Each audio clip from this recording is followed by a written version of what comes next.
হুর জান্নাতের একটি বিশেষ নিয়ামত। জান্নাতি রমণীদের কোরআনের ভাষায় বলা হয়ে থাকে হুর, যা আল্লাহ তাআলা জান্নাতি পুরুষদের জন্য উপহার হিসাবে রেখেছেন। আল্লাহ তাআলা পবিত্র কোরআনে হুরদের দৈহিক অবয়বের বিবরণ দিয়েছেন। আল্লাহ তাআলা বলেন, সেখানে তাদের জন্য শ্রুদ্ধচারিণী রমণীকুল হুর থাকবে, আর সেখানে অনন্তকাল অবস্থান করবে। সূরা বাকারা আয়াত 25। জান্নাতের হুর যারা হবে উঠতি বয়সী যুবতী রমণী, তাদের প্রতিটি অঙ্গে প্রত্যঙ্গে প্রবাহিত থাকবে নবযৌবনের স্বর্গীয় সুধা। একবার তাদের দিক থেকে দৃষ্টি ফিরিয়ে পুনরায় তাকালে তাদের সৌন্দর্য 70 গুণ বেড়ে যাবে।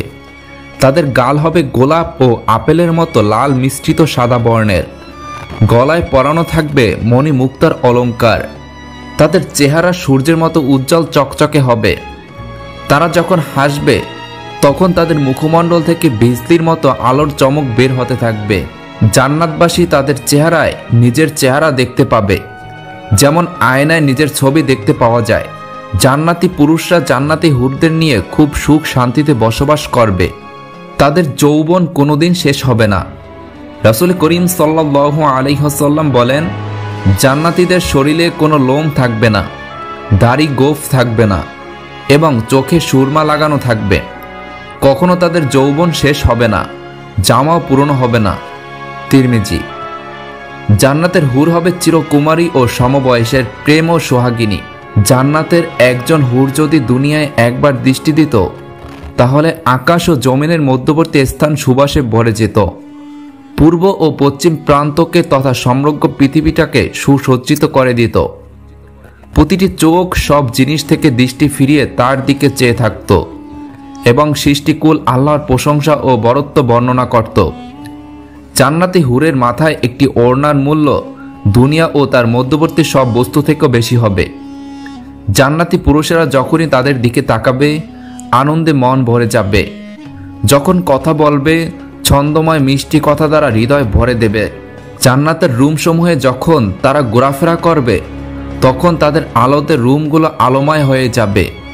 জান্নাতের অধিবাসী নারী পুরুষগণ হবে একই বয়সের পরিপূর্ণ যুবক যুবতী। তাদের চোখের রং হবে পরিষ্কার, সাদার মাঝে কাকের কালো চোখের মতো কালো বর্ণের। তাদের শরীরের কোমলতা হবে বৃক্ষের কচি শাখা পাতার ন্যায় নরম ও কোমল। জান্নাতের হুর যখন তার স্বামীর চেহারার দিকে তাকাবে, তখন তার হাসিতে জান্নাত আলোময় হয়ে উঠবে। যখন তারা স্বামীর সঙ্গে কথা বলবে, তখন কতই না সুন্দর হবে সেই কথোপকথন। যখন তারা স্বামীর সঙ্গে আলিঙ্গন করবে, তখন কতই না সুন্দর হবে সেই আলিঙ্গন। যখন জান্নাতি পুরুষ তাদের সঙ্গে মেলামেশা করবে, কতই না আনন্দের হবে সেই মেলামেশা। তারা কখনো রোগাক্রান্ত হবে না, তারা কখনো অপবিত্র হবে না। তাদের চিরুনি হবে সোনার চিরুনি, তাদের গায়ের গন্ধ হবে কস্তূরীর মতো সুগন্ধি।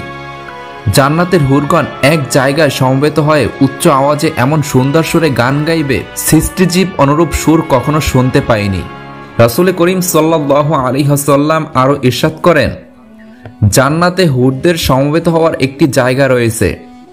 তারা সেখানে এমন সুরেলা আওয়াজে গান গাইবে, যে আওয়াজ কোনো মাখলুক ইতিপূর্বে কখনো শোনেনি। তাদের গানের কথাগুলো হবে, আমরা তো চিরঙ্গিনী, আমাদের দংশ নেই। আমরা তো আনন্দ উল্লাসের জন্যই, আমাদের দুঃখ কষ্ট নেই। আমরা চিরসন্তুষ্ট, আমরা কখনো অসন্তুষ্ট হব না। তাদের কতই না সৌভাগ্য যাদের জন্য আমরা এবং আমাদের জন্য যারা। জামিয়া তিরমিজি, হাদিস নং 2564। পৃথিবীতে যে সমস্ত নারী আল্লাহকে ভয় করে চলে, তারা জান্নাতের মধ্যে হুরদের চাইতেও বেশি সুন্দরী হবে। পৃথিবীর স্বামীরা তাদের প্রতি আরও বেশি আকৃষ্ট হবে। হে যুবক, চিন্তা করে দেখো, দুনিয়ার ধার্মিক সুন্দরী রমণী পেতে হলে কত কষ্ট করে নিজেকে প্রতিষ্ঠিত করতে হয়, নিজের চরিত্রের হেফাজত করতে হয়। তাহলে জান্নাতে সেই হুর পেতে হলে কি করতে হবে? হে আল্লাহ, তুমি আমাদের সকলকে সৎ পথে চলার তৌফিক দান করো।